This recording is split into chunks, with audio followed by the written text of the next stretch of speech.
Hello friends, नमस्कार। एक बार फिर स्वागत है आपका हमारे YouTube channel GS exam solution में। दोस्तों, आज की इस वीडियो में हम एसएससी एमटीएस हवलदार के लिए जनरल अवेयरनेस की क्लास देखेंगे, जो आपका सामान्य जागरूकता से संबंधित महत्वपूर्ण प्रश्न होंगे।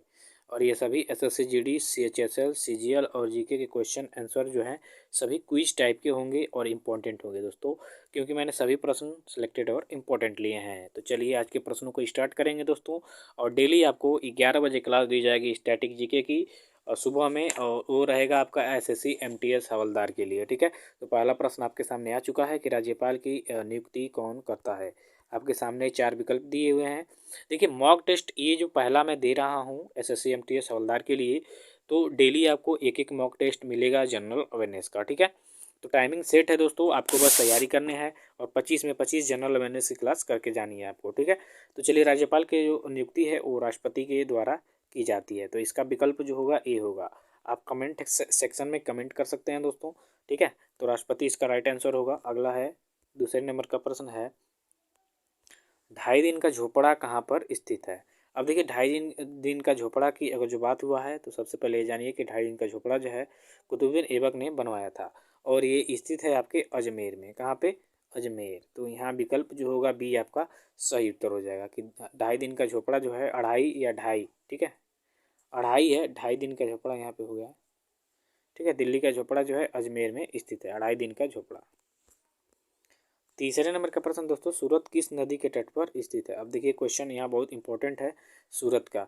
ठीक है, तो सूरत जो है आपका ताप्ती नदी के तट पे स्थित है। सूरत कहाँ पड़ता है दोस्तों? तो आपका गुजरात में। ठीक है, गुजरात का एक प्रमुख शहर है। और यह किस नदी के तट पर स्थित है? तो ताप्ती नदी के तट पर स्थित है। अगला है, सुंदरलाल बहुगुणा का संबंध किससे है। देखिए, सुंदरलाल बहुगुणा एक आंदोलनकारी व्यक्ति हैं, और इनका संबंध किससे था। आपके सामने 4 विकल्प दिया हुआ है, तो इनका जो राइट आंसर हो जाएगा चिपको आंदोलन। देखिए, चिपको आंदोलन के बारे में थोड़ा सा समझेंगे, और सुंदरलाल बहुगुणा के बारे में थोड़ा सा जान लीजिए कि चिपको आंदोलन से संबंधित है कि जो पेड़ों की अनाधुन कटाई होती है, पर्यावरण की क्षति होती है पेड़ पौधों द्वारा काटने से। तो जो सुंदरलाल बहुगुणा थे, इन्होंने एक आंदोलन चलाया कि जो कोई भी पेड़ को काटने जाता था, तो वहाँ के जो लोग थे वो क्या करते थे कि पेड़ों से चिपक जाते थे। जो जंगली व्यक्ति होते थे पेड़ों से चिपक जाते थे। ठीक है, तो इस तरह से कोई भी व्यक्ति जल्दी पेड़ को काटता नहीं था। तो यही चिपको आंदोलन है, और इसके प्रेरता जो थे सुंदरलाल बहुगुणा थे।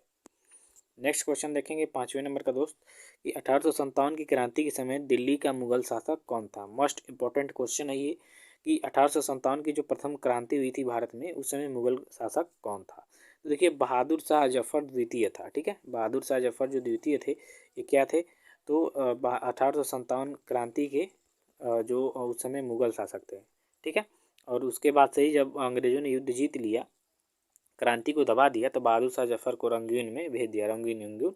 ठीक है, वहाँ पे भेज दिया, इनको पद से मुक्त कर दिया, और यही सबसे लास्ट मुगल शासक भी थे। नेक्स्ट क्वेश्चन है आपका 6ठे नंबर का। इंपॉर्टेंट प्रश्न है ये, कि ईरान का नेपोलियन किसे कहा जाता है।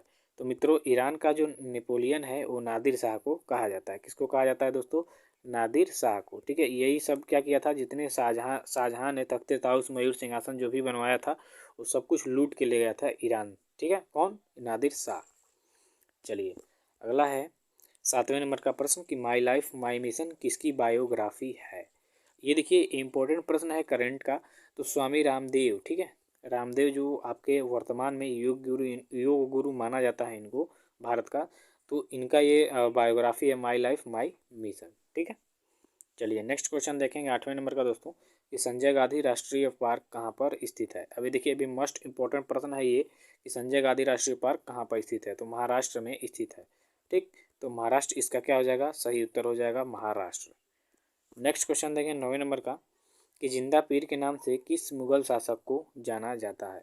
अब देखिए, मोस्ट इंपॉर्टेंट प्रश्न ये भी है कि जिंदा पीर के नाम से किस मुगल शासक को जाना जाता है। तो जिंदा पीर के नाम से दोस्तों औरंगजेब को जाना जाता है, यही इसे जिंदा पीर के नाम से जाना जाता है। ठीक है, यानी बहुत ही खतरनाक और क्रूर शासक था।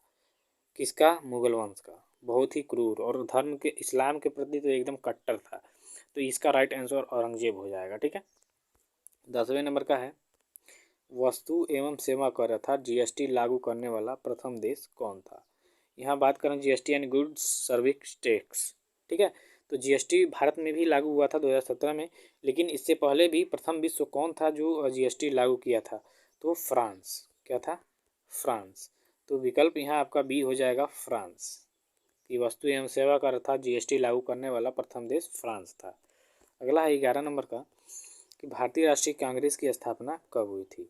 अब यहाँ बात कर रहे हैं आईएनसी की, इंडियन नेशनल कांग्रेस की, ठीक है, कि इसकी स्थापना कब हुई थी? तो दोस्तों इसकी स्थापना हुई थी 1885 को सर ए.यू. ह्यूम द्वारा, ठीक है।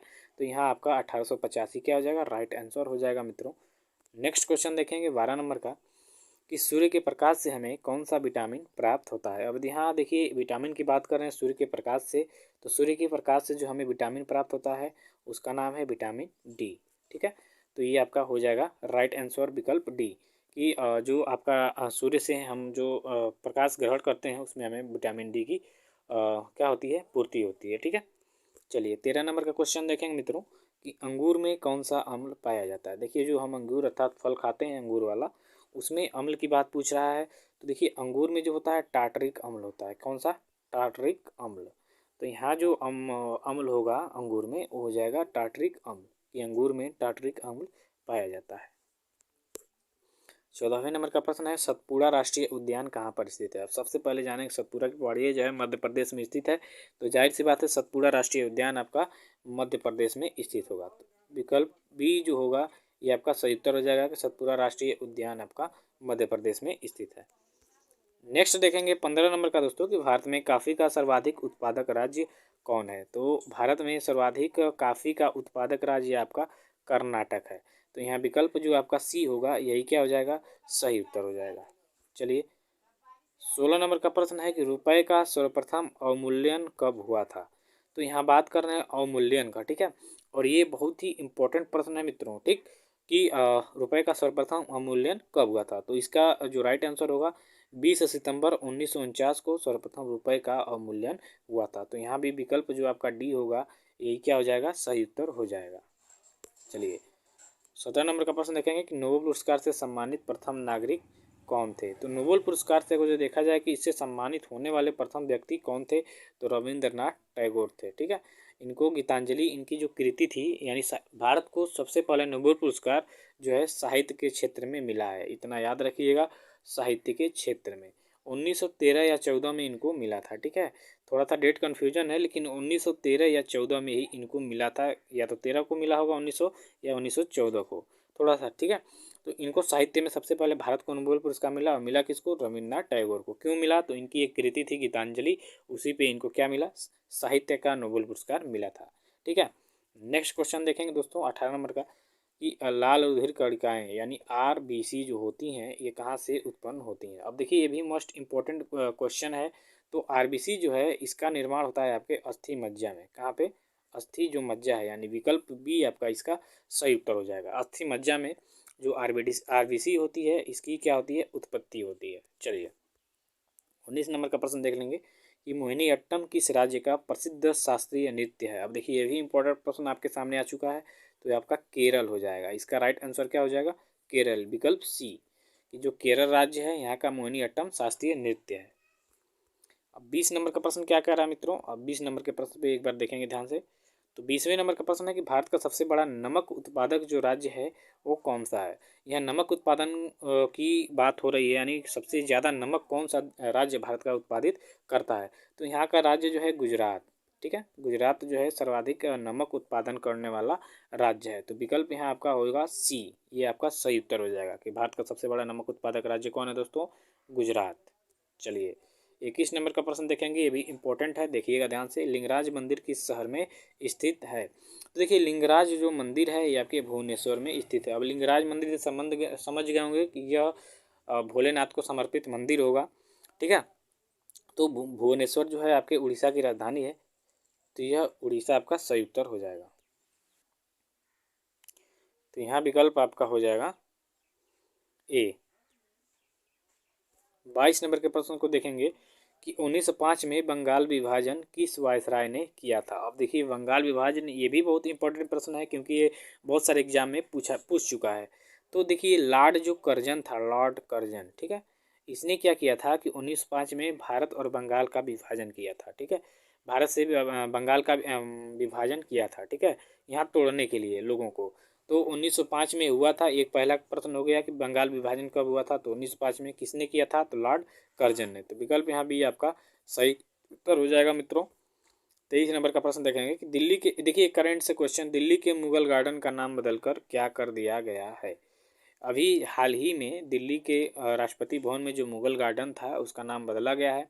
तो उसका नाम जो बदल के किया गया है, क्या किया गया है 26 जनवरी के अवसर पे दोस्तों, तो उसका नाम चेंज करके अमृत उद्यान कर दिया गया है। जो दिल्ली के राष्ट्रपति भवन में मुगल गार्डन था दोस्तों, उसका नाम चेंज करके अब क्या कर दिया गया है, अमृत उद्यान के नाम से जाना जाएगा। जैसे राजपथ का नाम कर्तव्य पथ हो गया था, तो ये आप याद रखेंगे, ठीक है। चलिए 24 नंबर का प्रश्न है, ये भी करंट अफेयर का क्वेश्चन है कि पहला अंडर 90 T20 विश्व कप, पहला अंडर 19 महिला T20 विश्व कप का खिताब किस देश ने जीता है। अभी देखिए ये भी मोस्ट इंपॉर्टेंट क्वेश्चन है, ये तो छपेंगे ही छपेंगे, क्लियर है।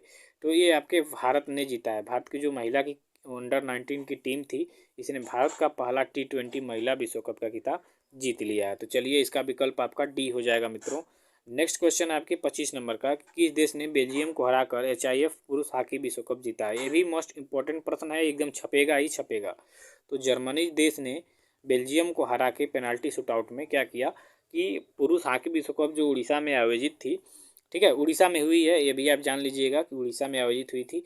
तो जर्मनी ने क्या किया, इसको जीत लिया है। तो विकल्प यहाँ आपका ए हो जाएगा राइट आंसर। चलिए 26 नंबर का क्वेश्चन है कि अंतर्राष्ट्रीय सीमा शुल्क दिवस कब मनाया जाता है। देखिए डेली 25 ही क्वेश्चन रहेंगे, या थोड़ा एक्स्ट्रा में एक क्वेश्चन आ गया है, तो इसका आपको आंसर देना है कि अंतर्राष्ट्रीय सीमा शुल्क दिवस कब मनाया जाता है। ये आपके लिए क्वेश्चन है, आपके सामने विकल्प भी दे दिया गया है। आप उम्मीद करूँगा कि आप कमेंट करके हमें बताएंगे कि अंतर्राष्ट्रीय सीमा शुल्क दिवस कब मनाया जाता है। और आपको क्वेश्चन नंबर लिख के, यानी 26 है तो 26 नंबर लिख के, और उसके सामने आपके विकल्प में से जो भी विकल्प आप कमेंट करना चाह रहे हैं, आपको लग रहा है कि सही है, वो करेंगे, ठीक है। तो आज के लिए आपके लिए एक प्रश्न मैं दिया हूँ दोस्तों, ये आपको बताने हैं। चलिए आज के लिए बहुत बहुत धन्यवाद वीडियो के लास्ट तक बने रहने के लिए।